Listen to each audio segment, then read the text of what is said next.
Hey, this is a V6 to V8 climb from SVP. I'll show the individual holds as we just run through the first send, and then I'll show some of the moves that I thought were interesting. Okay, so this first hold is really nice. It's good to just get started on, and then it's going to be really good to Kneebar. The angle is pretty much perfect. And then that's a foot that you're standing on. Nice and flat, so obviously very straightforward. These are bad crimps, but good pinches, so as long as you use those little spots for your thumb, you're going to find this to be a really good hold. And then just above the edge, that hold there is slopey, but not too bad because it's just flat enough that you can actually crimp on it, which is nice. And then the hold to the left is a nice deep crimp. Around the corner, we see this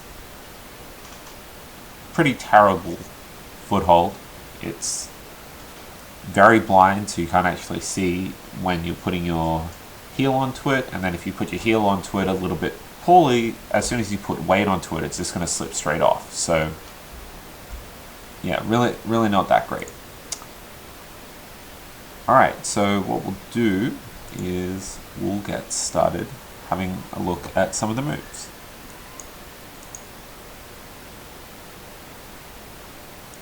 And already just getting started, I think this Kneebar is interesting. Firstly, you're going to stick with the Kneebar until your hand gets there. So you're actually going to be using it for quite a lot of moves. It's not just reach up and then you're done. The other thing to kind of pay attention to is the left foot. I'm just going to keep moving it further and further left. So I'm actually kind of have like a wide base.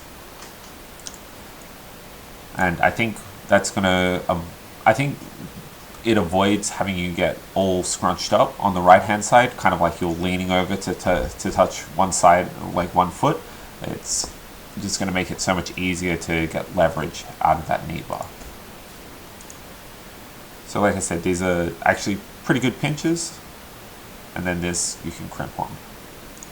Okay, so this is the point at which I'm releasing that Kneebar, and I'm not just releasing it and then taking a big swing. I'm actually trying to put my shin in behind the hold, and that's going to try and keep me onto the wall. It's not to say it's impossible to hold off that hold and the crimp, but I did see a lot of people who are trying this move fall a lot of times on this before they actually stuck it successfully. So you can kind of save yourself a few attempts by just putting that leg there, and it obviously will save you a bit of energy no matter what.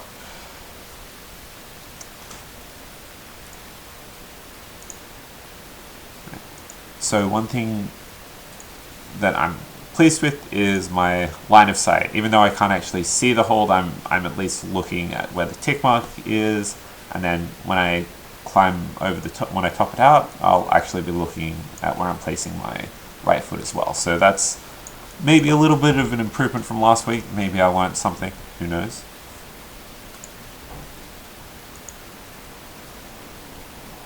Okay, so I don't think it's necessary to grab the arete, but every single time I went straight for the top, I just fell off. And I think the reason is that just holding on with these 2 points of contact, that left heel and right hand, it's just not good enough, and you're going to eventually slip, unless you're obviously stronger than I am. But what that means is by going to the arete, even though it's not actually very good, and I don't think I got a lot out of it, it's holding you on just long enough when you're halving the distance that you're not going to slip, and then you do it again. So I think, I mean, I didn't come up with the beta myself. I watched someone else who did that, so yeah. I thought that was like interesting that it made enough of a difference despite not actually being that good to hold on to. And then the top out is fairly boring. So thanks for watching.